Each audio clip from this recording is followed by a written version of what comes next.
আমরা নিজে কিতাবে পড়ছি, আজকেও পড়ছি ইয়াহিয়া, এই বইটা ফিলিস্তিনি বই, এটাতে লেখা আছে পৃথিবীর পশ্চিম প্রান্তে, মনে করেন পৃথিবীর এদিকে শেষ প্রান্তে যদি কোনো মুসলমান বোন নির্যাতিত হয়, খোদার কসম পৃথিবীর পূর্ব প্রান্তের শেষ মুসলমানের উপরও ফরজ ওই বোনের ইজ্জতের বদলা নেওয়া।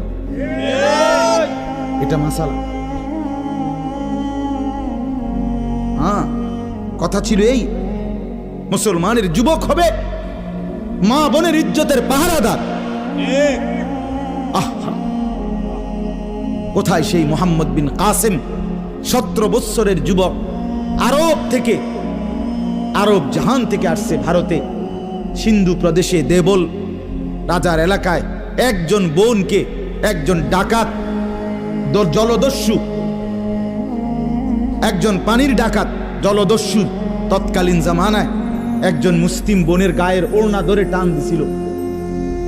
তখন ওই বোন চিঠি পাঠাইছিল হাজ্জাজ ইবনে ইউসুফের কাছে আরব দেশে, হাজ্জাজ তুমি বেঁচে থাকতে তোমার মুসলিম বোনের গায়ের ওড়না ধরে টান দিছে বেঈমান কাফের, তুমি এর বদলা নিবা কিনা আমি শুনতে চাই।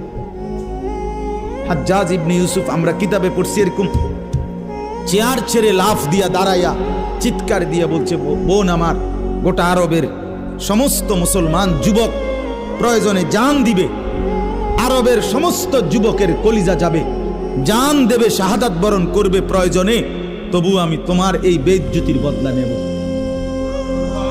3 বার সেনাবাহিনী পাঠাইছে সে, 3 বার, প্রথম 2 বার পরাজিত হইছে মুসলিম বাহিনী, তৃতীয়বারে নিজের একমাত্র মেয়ের জামাই মোহাম্মদ ইবনে কাসেম রাহমাতুল্লাহ আলাইহি, এই উনি ওনারে দিয়া এরপরে এই সিন্ধু দেবল রাজাকে পরাজিত করে ওই বোনকে জেলখানা থেকে উদ্ধার করছে এবং এই হিন্দু রাজার এলাকায় কালেমার পতাকা উড়াইয়া দিছে।